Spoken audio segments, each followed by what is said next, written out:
Well, good morning, everyone. The wave of the hand said it's time to start,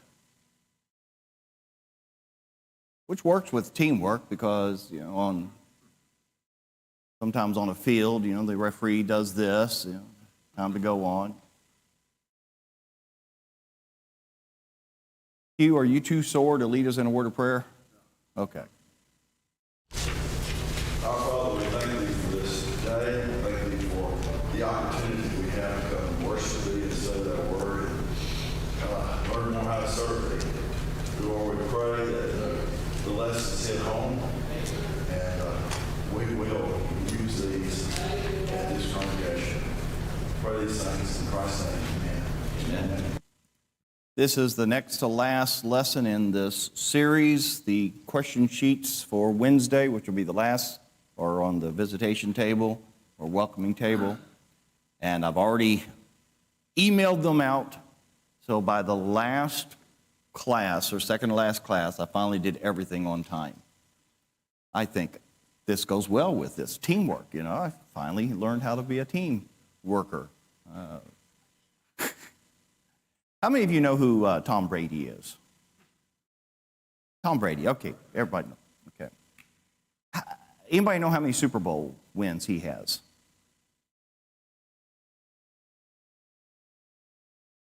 He has 7. He's got 7. How many of you think that he would have won 7 Super Bowls if I was his main receiver? Or, you didn't have to laugh that hard, Sherilyn. Or if I was the offensive lineman blocking for him on the blind side, he would have probably what, 0? He'd search a new coach. He'd be so injured he wouldn't be able to play. He might give up and say, I am not doing this anymore. Well, there's actually some lessons about being a team player in that. And one of them is that we all need to recognize what our role is, recognize what our role is not. My role in that situation would be water boy. I think I could handle that. Or maybe sitting in the stands and cheering him on. I always cheered against him until he became quarterback for my team. My team is Tampa Bay Buccaneers because I used to live in Florida. And so being a team player not only means getting involved, but it means recognizing how you can get involved. Not everybody can do the same thing. And not everybody should be expected to do the same thing. That's actually one of the lessons that I learned late in my preacher life. And it was like, okay, I want everybody to do this because I can do this. No, it doesn't quite work that way. I can do certain things, other people cannot. Other people can do things I cannot. And we work together as a team when we are a team player, but we are recognizing how we are connected to that team. Does being a team player mean that sometimes you have to do things differently than you want to? Yeah, very much so. Who's in charge on a team? Captain, coach, or if it's in the NBA, you might say the highest paid player is a coach, is the one that's in charge. But sometimes you have to, and I've seen this, where they play within a system. There are certain players that are the all-stars, and they just take over games. But then there are certain players, like my basketball team in the NBA is the Miami Heat. And when Chris Bosh became part of the big three with LeBron James and Dwayne Wade, Chris Bosh had to completely change how he played. And going from the star to the third, and maybe sometimes second, but he had to give up certain things in order to be a team player. And within the 4 years that they were together, they went to 4 championships and they won 2. Why? Because of being a team player. So it's not always fun being a team player. The author claims a problem today is a church's failure to function as a team. Do y'all agree with that? If yes, why? If no, why not? Paul? Maybe I'm riding the fence. I don't believe it's an overall truth, but I think it can. Okay. Anybody else? Now, he's using church in a general sense, because there are some congregations, local congregations that we know are far better and far worse. Hugh and Sherilyn and Frank. Well, I compared it to the PTA and to men's basketball, pro basketball. That is 20% of the people doing 80% of the work. And that's not team play. Okay. I've heard even 90-10. Sherilyn? Okay, here's what I said.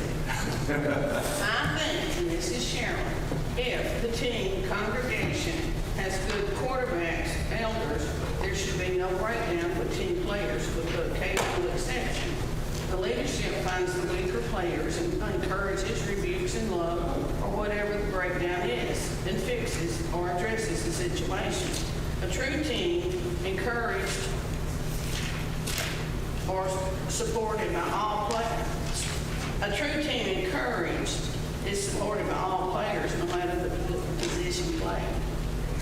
A lot of truth to that. It really is. Things start at the top, and then they work their way down. And in local congregations, it starts with elders and works its way down. Frank, your hand was raised. I'm having a senior moment. Which chapter is it in Romans that glorifies the work of individuals?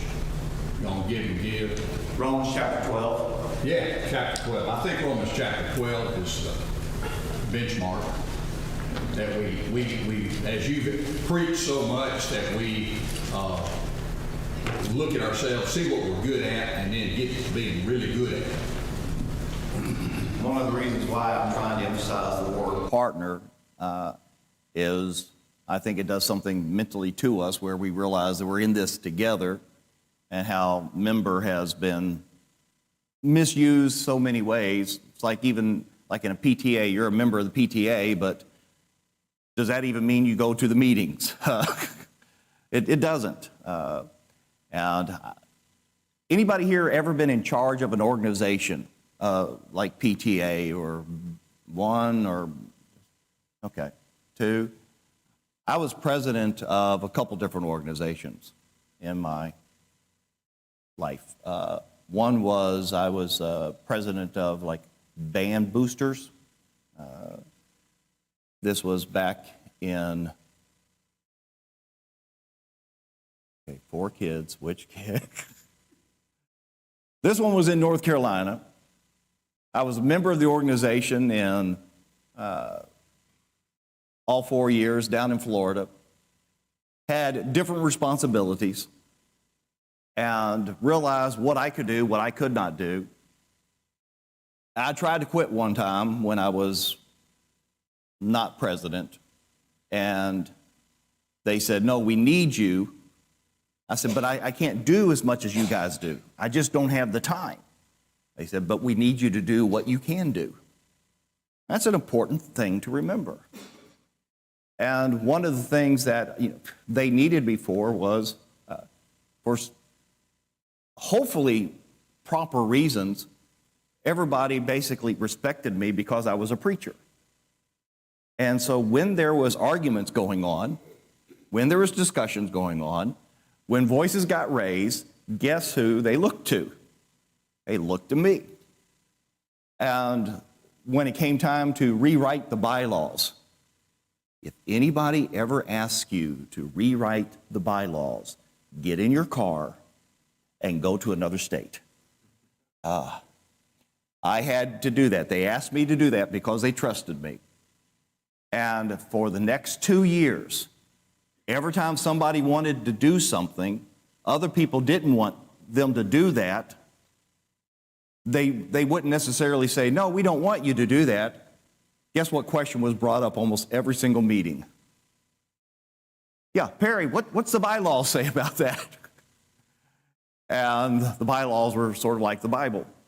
And so I would have to spout up the bylaws, and everybody, as soon as I said what the bylaws were, they would agree that's what it was. Because one, they knew that I wrote it, and two, that I was going to be honest, and three, I was going to be fair. Because there was times where, I remember this one meeting, the president and the vice president were like this. That happens in churches, right? Okay? So we're not completely off topic. We're dealing with human beings. And they were like this. And they would get in arguments, and I would have to get involved in the arguments. It got to the point where members were going to sue other members of the band boosters. Now, even that's a biblical topic, isn't it? In 1 Corinthians, we know that, chapter 6. So it happens. We know it happens. And I kept them from suing one another. But one time, the president was up there and he was holding charge. The vice president wanted to do something, but he knew the bylaws. As long as there wasn't a call and a second, then he could keep things going. Well, then, that vice president had stepped down. I was now the vice president, and the president had to rush out. He was a police officer, had a call, so I had to take over the meeting.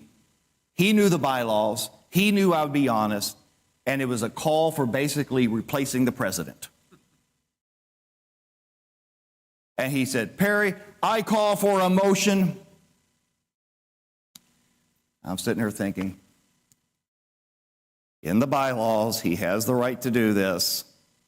This is not how you treat people. And I don't remember all that I said, but basically, it probably went along lines, well, according to the bylaws, he has a right to do this. And I don't know if my tone told them this is bad news or if I just went ahead and said we shouldn't be doing this, and it failed. But that was being a team player in my part, not playing favorites. That's extremely important in churches, not to play favorites. And in this particular organization, 80-20, 90-10, and I'm going to tell you something that you can tell me if you think this is fair or unfair, because I trust you and I'm not always as perfect as my wife says that I am. Okay, so we'll go with 80-20, Hugh's figures. It's very common for organizations to have 20% of the people doing 80% of the work, right? Do you think that holds true for local congregations generally? That 20% of the people do like 80% of the work? Okay? Some are saying yes. Some are going like this. I don't want to shake my head yes, but it's yes. Okay, so if you got this human organization where 20% of the people are doing 80% of the work, and you've got local congregations where 20% of the people are doing 80% of the work, that tells me that we are operating more out of a business mentality or membership mentality than we are being changed by the gospel. And I think that's an indictment. Because if we are truly changed by the gospel, we will want to get more involved. We will be a team player in the sense where we will want to be involved. We will recognize how God has gifted us, and we will encourage one another. We'll lead, we'll follow, we'll do all of these various things if we allow ourselves to be changed by the gospel. Is that a fair statement? Y'all don't want to answer anything this morning that's difficult. That might go, oh no, he's going to ask me to do something now. Hugh? A lot of times, the reason it's that way is you've got a gifted or capable person with a type A personality that thinks they're indispensable, and therefore, if it doesn't get done, they get it done, and they don't. Later on, talks about delegate. Yeah. Delegate doesn't come to their mind at all. Now, keep that thought. We're going to be getting to that. Describe in detail why only a few are doing most of it. We just talked about that. What does Robert Coleman's description of the apostles remind you of? Mankind, yeah. It reminded me of local congregations. So, were the apostles extremely successful at the beginning of their relationship with Jesus? No. Within around 3 years, were they very successful? Yes. Now, we talked already that we're called to be faithful, not successful. God will cause the increase. So let me rephrase that. Were they very faithful at the very beginning? They were working on it. There's a lot that they didn't understand. And because of that, they were not successful. Then they became more faithful. Then they became more successful because God was blessing them. And so we needed to look at ourselves and say, where are we in the relationship of how the apostles were? How faithful are we? Is God going to bless us? Because I truly believe that the more faithful we are, the more grace that God is going to show, the more blessings he's going to bestow. But if we're not very faithful, he's going to say, if I were to give you a blessing, what would you do with it? Have you ever had a kid that wanted something but didn't show themselves responsible for it? And so you decided not to give it to them? We all have that. Sometimes I look at us Christians in exactly the same way. God is saying, okay, how responsible have you been? I want to give you this. I just don't know if you're going to be responsible with it. Anybody on? Yes, Hugh. What does it remind you of? And I put down the movie The Dirty Dozen. It's an old movie. But they got people from all around, some of them out of Leavenworth. You know, they were prisoners that had certain skills. And pulled people with certain skills regardless of what kind of background they have. Now we know why he does prison work, because... Yes. I think it's an example of any team, really. People with strengths, of course, they also have weaknesses. And then you'd say, well, this other group, they have weaknesses, but they also have strengths that counteract the first group's weaknesses. So, it's a mission. I used to work with two elders, had a really good relationship with both of them. And they were about as opposite as you could get. One was a genius with computers, but he didn't understand people at all. He would buy books trying to figure out how to understand people. The other one, we could call him a genius in relationships with people, understanding people. I could go up to him and say, George, I'm not going to tell you who said this, but, and I'll tell him what was said. He said, oh, so-and-so said that. I said, how'd you know that? He said, and this happened time and time again. And their strengths and their weaknesses worked together. And so they were a great team. They really were.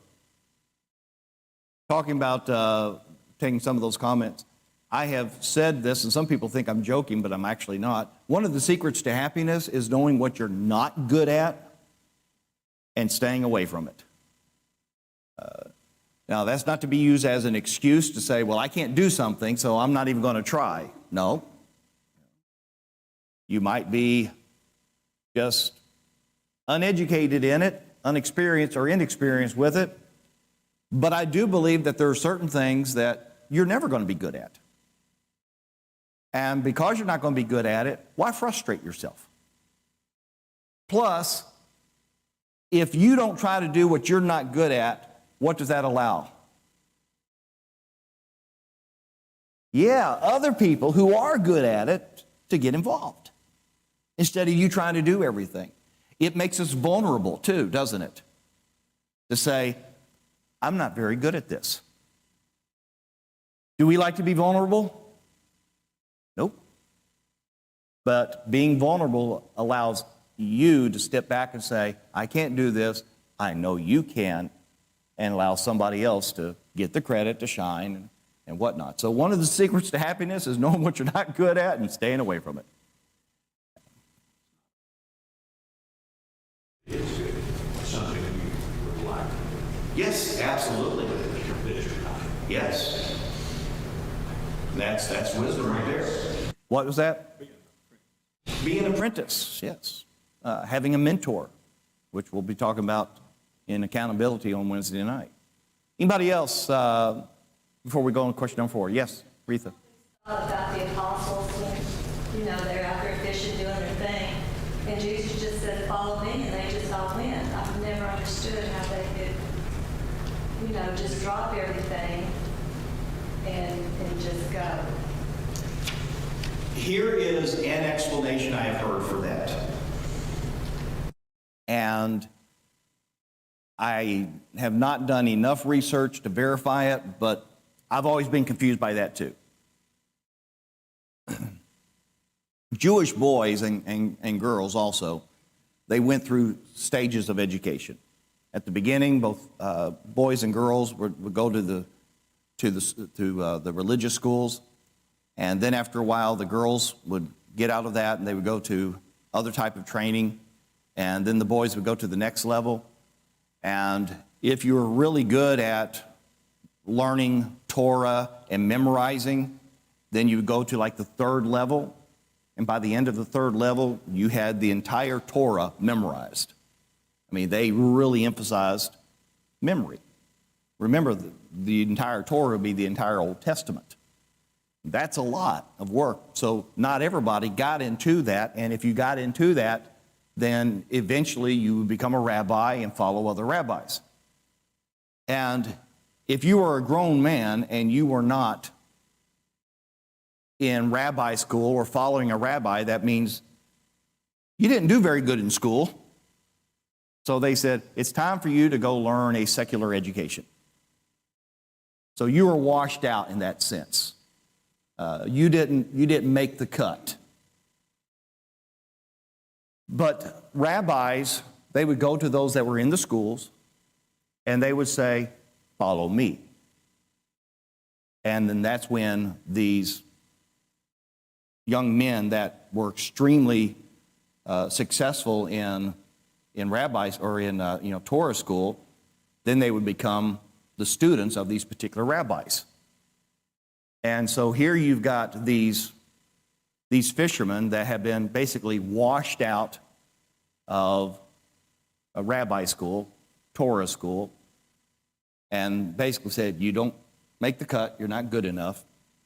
And then here comes this rabbi, who's this heretical, rabbi, because, he didn't follow another rabbi to become a rabbi, but he's known as a rabbi, he's known as a teacher. He goes up to you and says, follow me. It's like, somebody wants me now. I'm now good enough, and I'm not going to turn this down. That's the explanation that I've heard. You can imagine the emotional, psychological impact that would have. After being rejected and rejected, now somebody says, you are somebody that I want. Okay. Would it be appropriate to call a church a team? Explain why or why not. Leon's shaking his head, so that means he knows the answer. Well, I got the first answer. team is a group organized to work together for a common goal or project. Yeah. That defines what a church is supposed to be. Anybody else got an answer for this? Frank and then Paul. 1 Corinthians, chapter 12, and verse 27.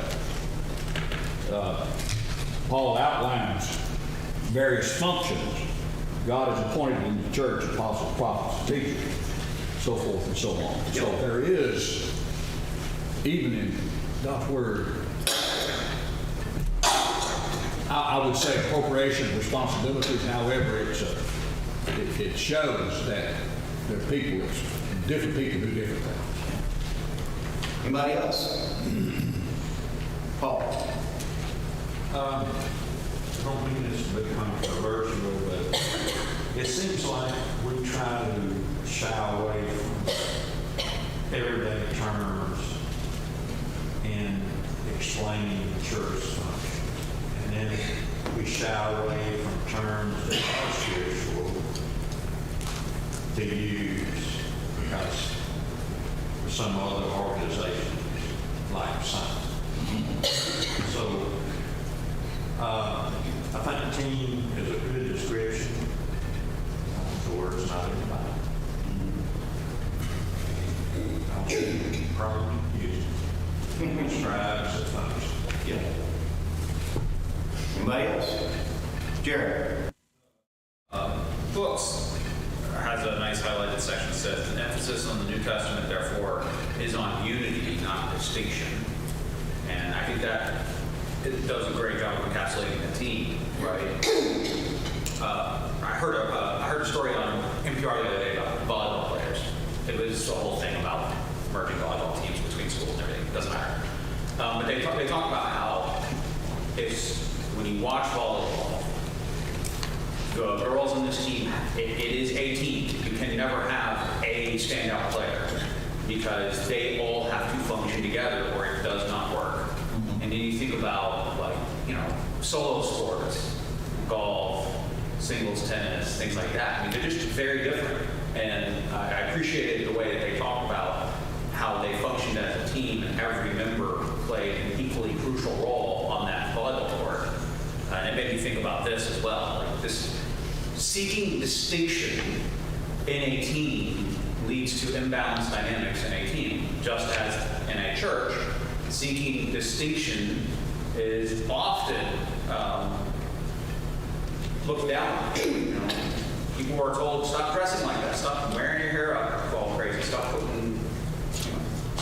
trying to dominate the team, essentially, because that is what it is. We are individual parts working together in unity, distinct or separate from individual distinctions that we might have. Doesn't mean that we each should be something different, which obviously the verse that 1 Corinthians that Frank just read to us. I mean, we do have individual distinctions, but they are not.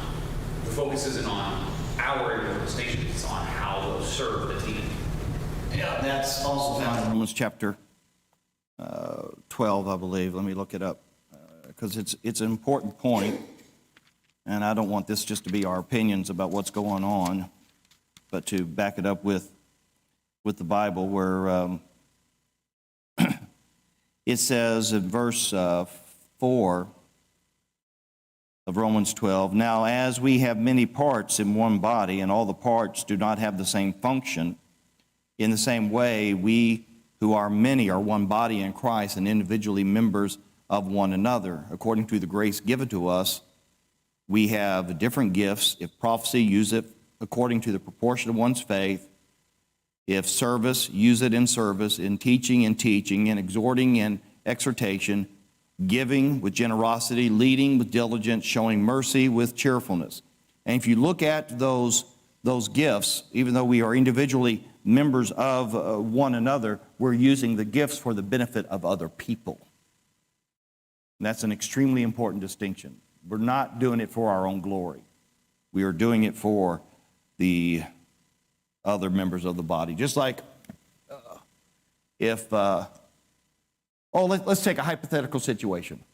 let's say that Perry Hall was, moving some furniture, and it was really heavy furniture, and he hurt his back, or could be any part of Perry Hall's body that got hurt from moving furniture, right, Paul? Right, Daryl? Right? And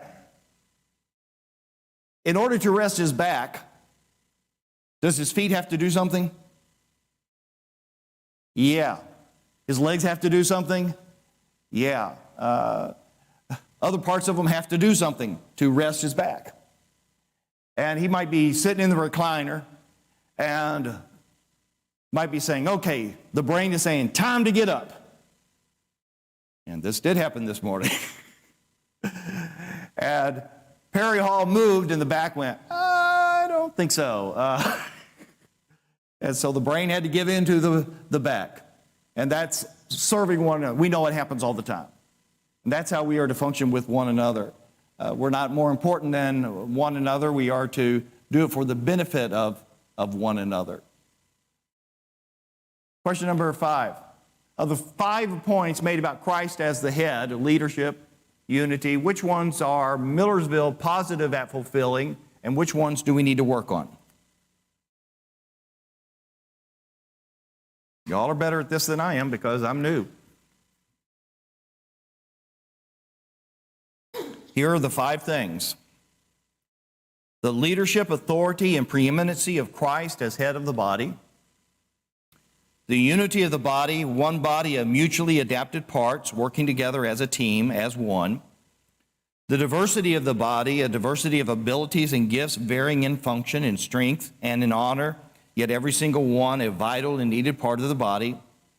The mutuality of the body, each member being dependent on all the other members, as are the members of the human body. No man is an island, and thus the necessity of the growth, care, and function of each member of the body as part of the team. Which ones is Millersville really good at? Which ones do we need to work on? Carolyn? But as with anything, working constantly to improve is very important, or breakdowns will begin to occur. We cannot take our ease, lose our focus, or disasters result.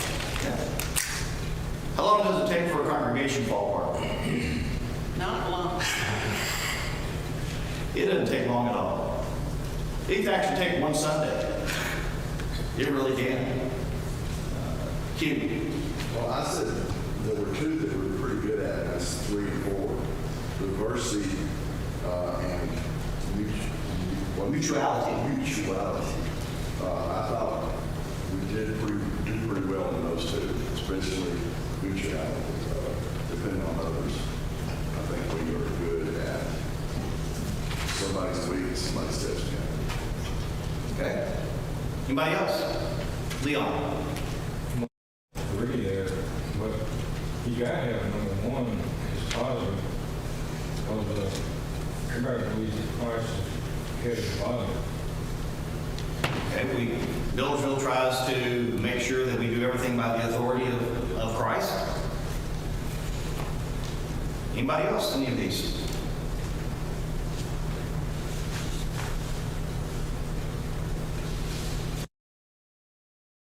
Okay, we'll go on. You had your chance. Go for it. Just getting away. Number 5. I'm thinking maybe we all could check on people more that are missing a lot. Me too. It's like people disappear and we don't ever see them again, or we don't know where they are. What's happening?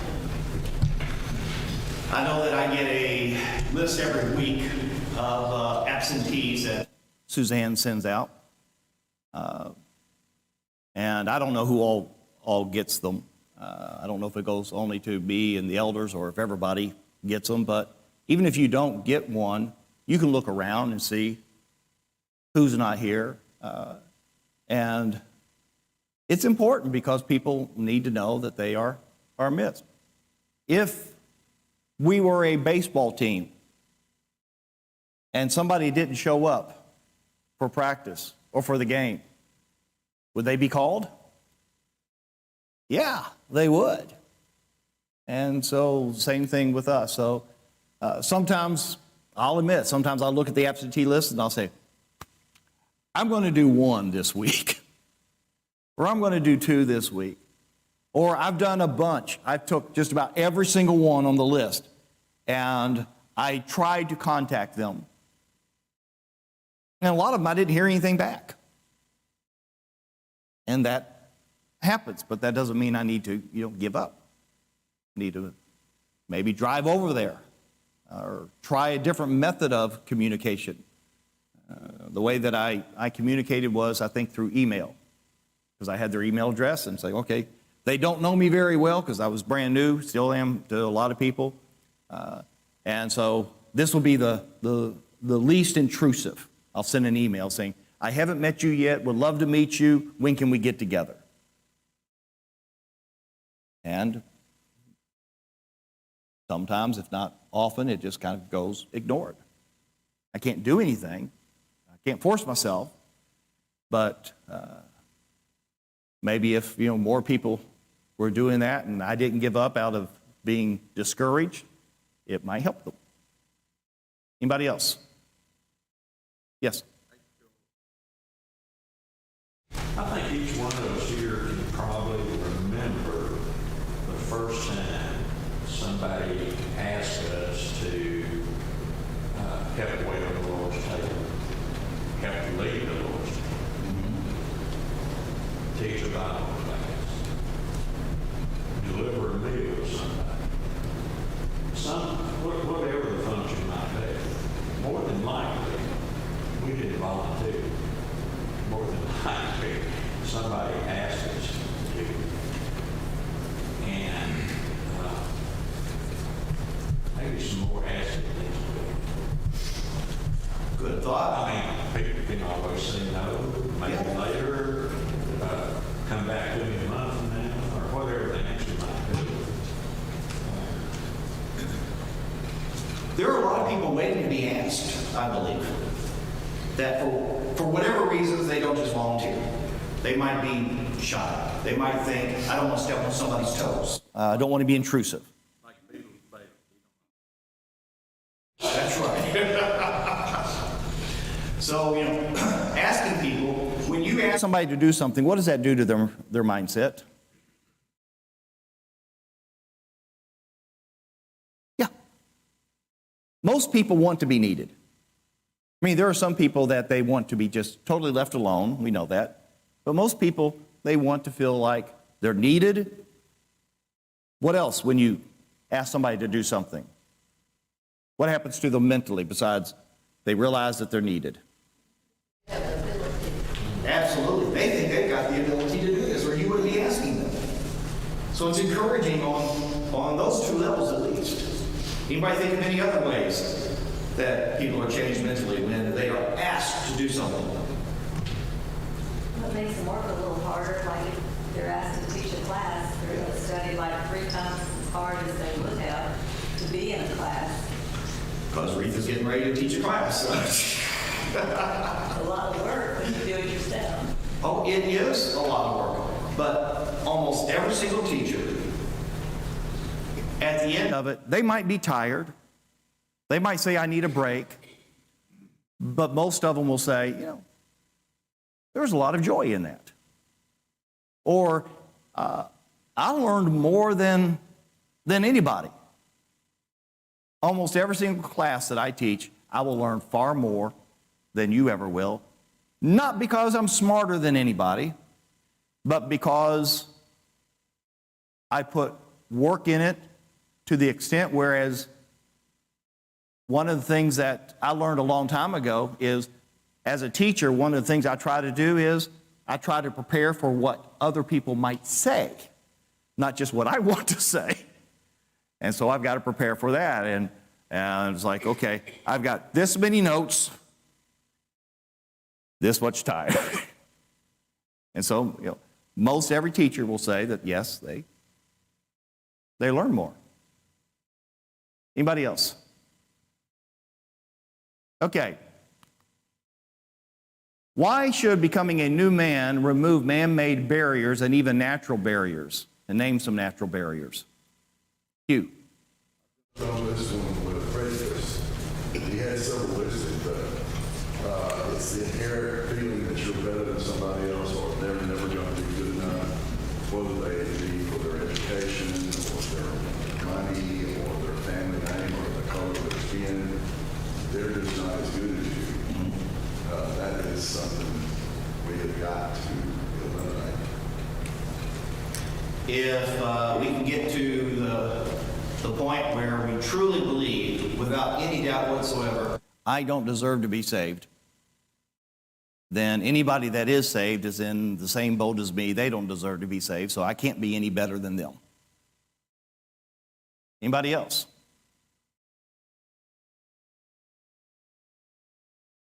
Have you ever gone someplace, it doesn't matter, you're on vacation, you're at a restaurant, and you hear somebody talking about Jesus or church or something like that, and you say, you know, I really appreciate you talking about that. And they say, oh yeah, you know, I go to church. Well, where do you go to church? And they say, oh, so-and-so Church of Christ. Immediately, what happens?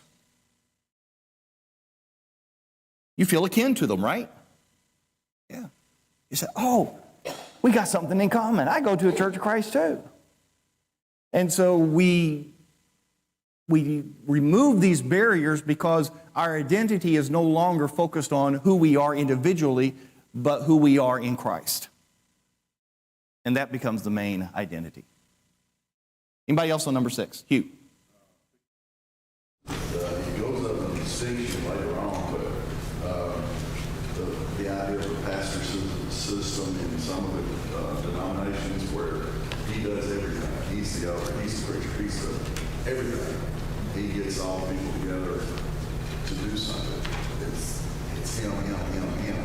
He's got to get tired of that. he's got to get tired of it. It's not any good for him. And this happens very easily even in churches of Christ, where, especially if you don't have elders, but sometimes if you have elders that aren't really leading, the preacher tries to do too much. And part of it is natural because he's speaking a lot.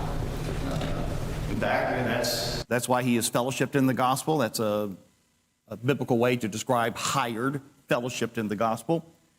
But a preacher has to make sure that he doesn't push himself to become the center of attention.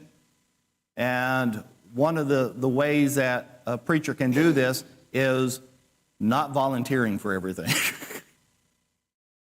And when something needs to be done, just sit there and be quiet and let other people get involved. And he might be thinking, well, I know how to do that. Doesn't matter. While we are to have no distinctions, there will be some clear distinctions between believers. How's this good? One of the distinctions we have that we focused on is in our abilities, the gifts that we have. We also might even use this. This might sound completely strange to you. This might sound wrong to you. But I'm going to tell you what I've said before.